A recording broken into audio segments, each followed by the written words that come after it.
समस्या में ही समाधान है। यह एक ऐसा मंत्र है जिसे हम सभी ने कहा है या सुना है, लेकिन क्या यह सच है?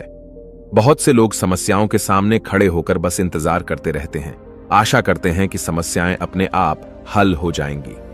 यह एक सामान्य सोच है कि समस्या से बचने का सबसे अच्छा तरीका है कि हम इंतजार करें और उम्मीद करें कि समस्या खुद ही ठीक हो जाएगी। लेकिन क्या यह सच है? क्या वाकई मुश्किलों का सामना करना और उनसे निपटना इतना आसान है?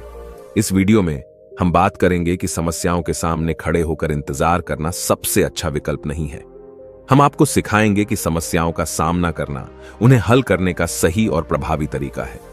इस वीडियो के माध्यम से हम सीखेंगे कि हमारी मेहनत, समर्पण और सही दिशा में कदम बढ़ाने से ही समस्याएं हल हो सकती हैं। तो इस वीडियो को देखें और सीखें कि समस्याओं का सामना करना और उन्हें हल करना ही सच्चा समाधान है।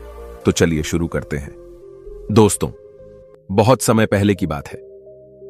एक राज्य का राजा बहुत चिंतित था क्योंकि उसकी पत्नी का जन्मदिन नजदीक आ रहा था। यूं तो कहने को वह राजा था, लेकिन फिर भी उनके वैवाहिक जीवन में हजारों प्रकार की समस्याएं थीं। परंतु राजा जन्मदिन पर अपनी पत्नी को एक ऐसा उपहार देना चाहता था कि जिससे उनके जीवन में जो दुख है वह कम से कम उस दिन के लिए दूर चला जाए।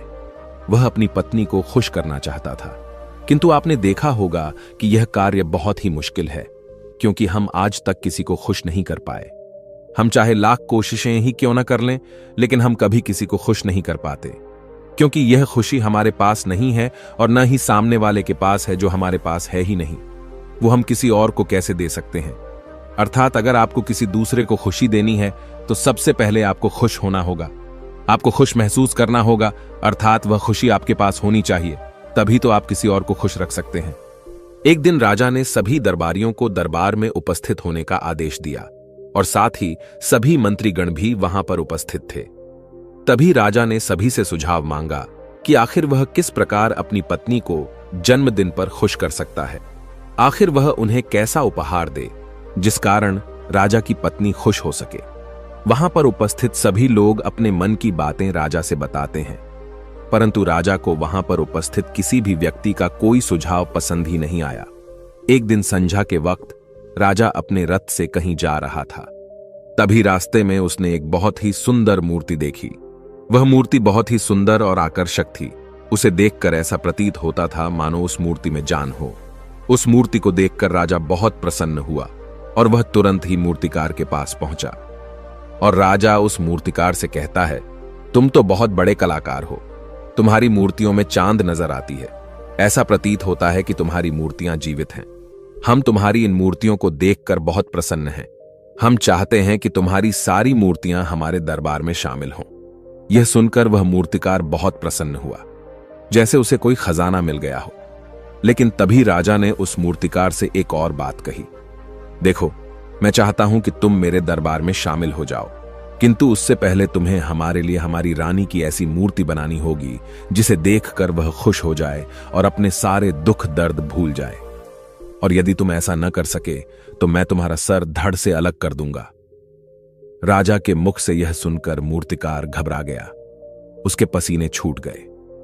वह राजा को मना भी कैसे करे, इसीलिए उसने न चाहते हुए भी राजा को स्वीकृति दे दी। राजा उस मूर्तिकार की बात सुनकर बहुत प्रसन्न हुआ और वो वापस महल लौट गया। लेकिन उधर दूसरी तरफ जो मूर्तिकार अब तक बहुत प्रसन्न था, जो अपने मन से मूर्तियां बनाया करता था, जो हमेशा खुश रहता था, अब वह दुखी हो गया था। वह गहरे दुख में चला गया था।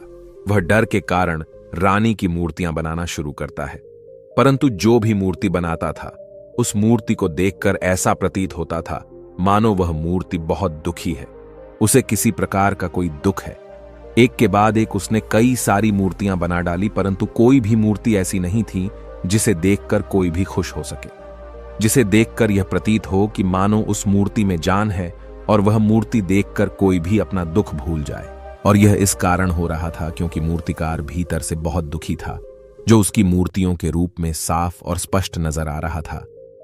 राजा ने उस मूर्तिकार को 1 सप्ताह का समय दिया था, किंतु 4 दिन तो उसने यूं ही व्यर्थ कर दिए।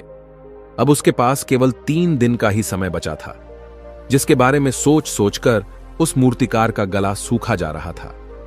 डर के कारण अब उसके हाथ पैर भी काम करना बंद कर चुके थे। उसके हाथ से हथौड़ी और छीनी तक नहीं चल रही थी और उसे अपना भविष्य नजर आ रहा था। उसे नजर आ रहा था कि राजा उसे मृत्यु दंड दे रहा है। उसके बाद उसके परिवार का क्या होगा, उसके परिवार को कौन संभालेगा। यह सोच सोचकर उस मूर्तिकार का मन बैठा जा रहा था। तभी उसने एक योजना बनाई। वह अपने परिवार को साथ लेकर रात ही में गांव छोड़कर चला जाएगा। यह सोचकर वह तुरंत घर लौटा। उसने सारा सामान बांधा, अपनी पत्नी और अपने बच्चों को भी तैयार किया। वह जैसे ही घर से निकलने वाला था कि तभी उसने देखा कि राजा के सिपाही वहां पर तैनात है। यह देखकर वह मूर्तिकार और भी घबरा गया। वह समझ नहीं पा रहा था कि क्या करे। यदि वह यहां से भागने की कोशिश करता है और पकड़ा जाता है तो राजा उसके साथ साथ उसके परिवार को भी मृत्यु दंड दे देंगे। वह कुछ समझ नहीं पा रहा था। तभी वह जमीन पर बैठ गया और रोने लगा और अपनी पत्नी से कहता है, अब से तुम्हें बच्चों का ख्याल रखना होगा। मेरा और तुम्हारा साथ यहीं तक था, क्योंकि राजा ने जिस प्रकार की मूर्ति का मुझे आदेश दिया है, मैं उस प्रकार की मूर्ति नहीं बना पा रहा। जिस कारण राजा मुझे मृत्यु दंड दे देंगे, वह मेरा सर धड़ से अलग कर देंगे और उसके बाद तो तुम्हें ही बच्चों का ख्याल रखना होगा। इतना कहकर वो जोर जोर से फूट फूट कर रोने लगा। देखते ही देखते रात बीत गई और अगले दिन सुबह सुबह उस मूर्तिकार के दरवाजे पर एक गुरु भिक्षा मांगने आए। मूर्तिकार ने उन्हें भिक्षा लाकर दी तो मूर्तिकार बहुत परेशान लग रहा था, जिसे देखकर गुरुवर उस मूर्तिकार से कहते हैं, बेटा, हमारे जीवन में दुख और सुख तो आते ही रहते हैं। हमारे जीवन में दुख और समस्याएं तो होती ही हैं, किंतु इन सभी दुख और समस्याओं का समाधान और निवारण भी होता है, परंतु हम केवल दुख और समस्याएं ही देखते हैं। उन दुख और समस्याओं के छिपे निवारण और समाधान को हम कभी नहीं देख पाते। यदि तुम ध्यान से देखोगे तो हर समस्या का समाधान है और हर दुख का निवारण भी है। मैं यह अच्छी तरह जानता हूं कि तुम यहां से अपनी पत्नी और बच्चों को लेकर भाग जाना चाहते थे, किंतु ऐसा हो नहीं सका। उस मूर्तिकार ने जब गुरु के मुख से यह बातें सुनी तो वह उनके चरणों में जा गिरा और हाथ जोड़कर उन गुरुवर से कहता है, हे गुरुवर, आप ही बताइए मैं क्या करूं। राजा ने मुझे मूर्ति बनाने का आदेश दिया है, किंतु मैं चाहकर भी मूर्ति नहीं बना पा रहा, और यदि मैंने मूर्ति नहीं बनाई तो राजा मुझे मृत्यु दंड दे देंगे और उसके बाद मेरे परिवार का क्या होगा, उनका ख्याल कौन रखेगा। तभी गुरुवर उस मूर्तिकार से कहते हैं, बेटा, आंख बंद कर लेने से कुछ नहीं होने वाला, क्योंकि दुख और समस्याएं तो वहीं की वहीं खड़ी रहती हैं। ध्यान देने और कर्म करने से सब कुछ बदल जाता है। यदि तुम केवल आंखें बंद करके यह सोचोगे कि तुम्हारी समस्याएं चली जाएंगी तो ऐसा कभी नहीं होगा। इतना कहकर उन गुरुवर ने उस मूर्तिकार के कानों में कुछ कहा और उसके बाद वह वहां से चले गए। उन गुरु के वहां से चले जाने के बाद वह मूर्तिकार महल गया, जिसे देखकर राजा उस मूर्तिकार से कहता है, लगता है तुमने समय से पहले ही एक अद्भुत मूर्ति तैयार कर ली है। बताओ वो मूर्ति कहां है, मैं भी उसे देखना चाहता हूं। इस पर मूर्तिकार जवाब देते हुए कहता है, महाराज, अभी तक मैंने मूर्ति तैयार नहीं की है, परंतु आपके दिए हुए समय पर मैं अवश्य ही वह अद्भुत मूर्ति तैयार कर लूंगा। लेकिन उससे पहले मेरा एक बार महारानी से मिलना बहुत आवश्यक है, अन्यथा वह अद्भुत मूर्ति तैयार नहीं हो पाएगी। राजा ने उस मूर्तिकार की सारी बातें ध्यानपूर्वक सुनी और उसके बाद राजा ने मूर्तिकार को महारानी से मिलवाया। मूर्तिकार महारानी से मिलने के बाद महारानी से प्रश्न करते हुए कहता है, महारानी जी, किसी भी औरत के जीवन का सबसे बड़ा दुख क्या हो सकता है। इस पर महारानी जवाब देते हुए उस मूर्तिकार से कहती हैं, किसी औरत का मानव बन पाना उसका सबसे बड़ा दुख है। तभी वह मूर्तिकार महारानी से एक और प्रश्न करते हुए कहता है, महारानी जी, किसी औरत के जीवन का सबसे बड़ा सुख क्या है। महारानी उस मूर्तिकार के इस प्रश्न का जवाब देते हुए कहती हैं, किसी भी औरत के जीवन का सबसे बड़ा सुख उसके पति और उसके बच्चों का उसके पास होना है। महारानी के मुख से अपने प्रश्नों का जवाब जानकर मूर्तिकार बहुत प्रसन्न हुआ और उनसे आज्ञा लेकर वह वापस अपने घर लौट आया और अब से वह दिन रात उस मूर्ति पर काम करने लगा। देखते ही देखते पूरे 3 दिन पूरे हो गए। आखिरकार रानी के जन्मदिवस वाले दिन वह मूर्तिकार उस मूर्ति को लेकर राजमहल पहुंचता है। लेकिन अब राजा के मन में यह बेचैनी थी कि पता नहीं उस मूर्तिकार ने आखिर कैसी मूर्ति बनाई होगी, पता नहीं वह मूर्ति महारानी को पसंद आएगी भी या नहीं। इस प्रकार के कई प्रश्न राजा के मन में चल रहे थे। राजा के मन की बेचैनी लगातार बढ़ती ही जा रही थी, लेकिन उधर दूसरी तरफ राजा को उस मूर्तिकार पर पूर्ण विश्वास भी था क्योंकि राजा ने पहले ही उस मूर्तिकार के हाथों की कला देखी हुई थी। इसलिए एक तरफ उनके मन में यह भी विचार चल रहे थे कि उस मूर्तिकार ने जरूर ही अद्भुत मूर्ति बनाई होगी। वह मूर्ति सफेद कपड़ों से ढकी हुई थी। तभी राजा ने उस मूर्ति की ओर इशारा करते हुए रानी से कहा, यह आपका जन्म दिवस का तोहफा है, इसे कबूल करें। उसके बाद रानी ने अपने हाथों से उस मूर्ति से वह कपड़ा हटाया और उस मूर्ति को देखते ही रानी की आंखों से आंसू बहने लगे। और यह देखकर राजा को ऐसा प्रतीत हुआ कि मानो महारानी को यह मूर्ति पसंद नहीं है। इसलिए राजा ने तुरंत ही क्रोधित होकर अपने सिपाहियों को आदेश दिया और उस मूर्तिकार को बंदी बनवा लिया। लेकिन तभी महारानी राजा से कहती हैं, रुकिए, इस मूर्तिकार ने तो मेरा दुख और सुख एक ही मूर्ति में निकाल दिया है। इस मूर्ति में मेरे पति मेरे साथ है और मेरे हाथ में मेरा बच्चा है। इससे सुंदर मूर्ति मैंने आज तक नहीं देखी। ये बहुत ही लाजवाब है, अद्भुत है। इससे सुंदर तोहफा मेरे लिए और कोई नहीं हो सकता। काश ऐसा मेरे जीवन में वास्तव में हो जाए, मेरे पति भी मेरे साथ हों और मेरे हाथों में मेरा बच्चा हो। महारानी की ये सारी बातें सुनकर और मूर्ति को देखकर राजा को अपनी गलती का एहसास हुआ। राजा अपनी प्रजा और अपने साम्राज्य की देख रेख में इतना व्यस्त रहता था कि वह कभी अपनी पत्नी को समय नहीं दे पाता था, जिस कारण राजा की आंखों से आंसू बहने लगे और दरबार में उपस्थित सभी लोग वह मूर्ति देखकर हैरान। आज तक किसी ने भी ऐसी सुंदर और जीवित मूर्ति नहीं देखी थी, जिसमें सुख और दुख एक साथ नजर आ रहे हों।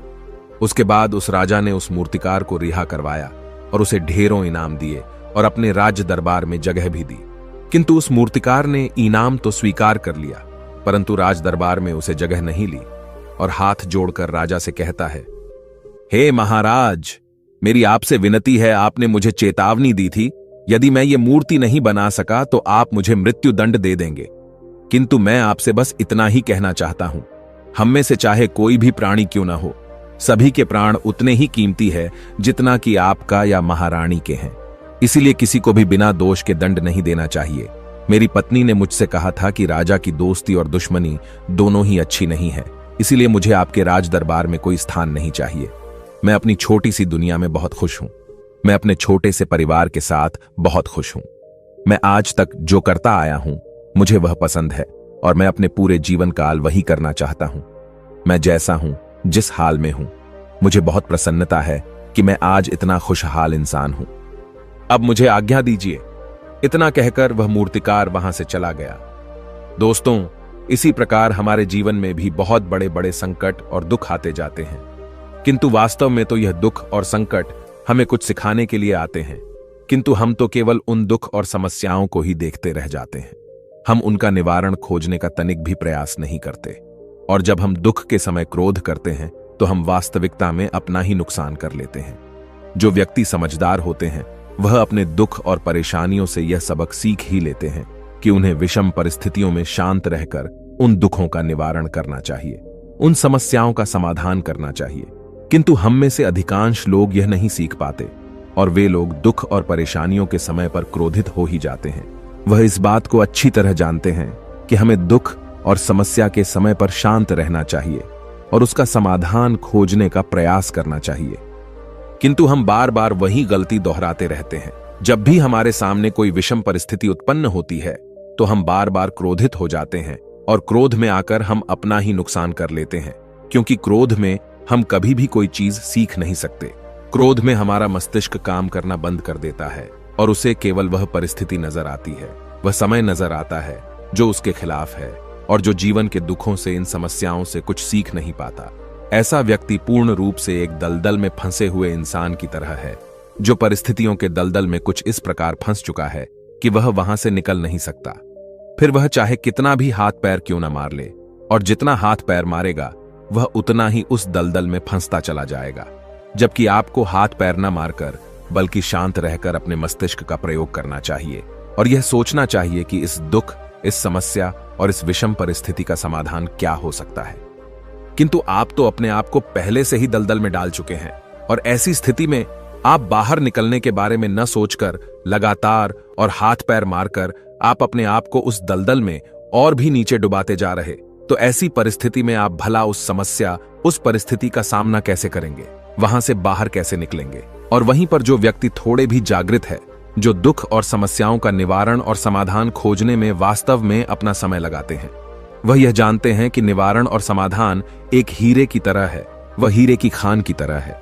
जिस प्रकार एक हीरे को ढूंढा जाता है, फिर उसे तराशा जाता है, जिसके बाद उस हीरे की कीमत बहुमूल्य हो जाती है, ठीक वैसे ही दुख और समस्या में समाधान और निवारण खोजने की आवश्यकता होती है, और वह हमें खोजने भी चाहिए। और जब आपको मिल जाते हैं, तब आपको एक ऐसी संपदा मिलती है, एक ऐसी समझ, एक ऐसा विश्वास, एक ऐसी शक्ति मिलती है कि उसके बाद आपके सामने जब भी कोई समस्या या कोई परेशानी आती है तो आप अकेले नहीं होते, बल्कि आप यह समझ जाते हैं कि वह विषम परिस्थिति आपको कुछ सिखाने आई है और आप उसका डटकर सामना करते हैं। उससे वह सारी चीजें सीखते हैं जो वह आपको सिखाना चाहती है, और उसके बाद आप और भी मजबूत होते चले जाते हैं। आपका विश्वास और भी बढ़ता चला जाता है, आप और भी शक्तिवान और बलवान होते चले जाते हैं। इसीलिए महात्मा बुद्ध कहते हैं कि यदि दुख है तो उसका निवारण भी है, यदि समस्या है तो उसका समाधान भी है। इसीलिए केवल दुख में उलझे मत रहिए, बल्कि उस दुख का निवारण कीजिए, और यही आपको करना चाहिए। केवल हाथ पर हाथ धरे बैठे रहने से या फिर यूं ही समय को व्यर्थ गंवाने से आपको कभी भी उसका निवारण नहीं मिलेगा, बल्कि जितना आप उस दुख और समस्या से अपनी जान छुड़ाकर भागने की कोशिश करेंगे, उतनी ही तीव्रता से आपके पीछे भागेगी। और जैसे जैसे समय बीतता जाएगा, वह दुख और समस्या और भी विकराल रूप ले लेगी, और तब उसका सामना करना और भी मुश्किल हो जाएगा। इसलिए यदि कोई दुख और समस्या अभी आपके सामने है, तो उसे लड़िए, डटकर सामना कीजिए, उससे सीखिए और निवारण कीजिए। दोस्तों, आपने आज के इस वीडियो से क्या सीखा, वह मुझे आप कमेंट में बता सकते हैं। इसी के साथ में उम्मीद है कि आपको आज की वीडियो पसंद आई होगी, तो इस वीडियो को उस इंसान को शेयर करें जिससे यह कहानी सुनने की जरूरत है, और उसी के ठीक बाद चैनल को सब्सक्राइब करें। तो चलिए फिर मिलते हैं ऐसी एक और नई वीडियो में एक नए मैसेज के साथ। तब तक के लिए अपना ख्याल रखें। धन्यवाद और नमो बुद्धाय।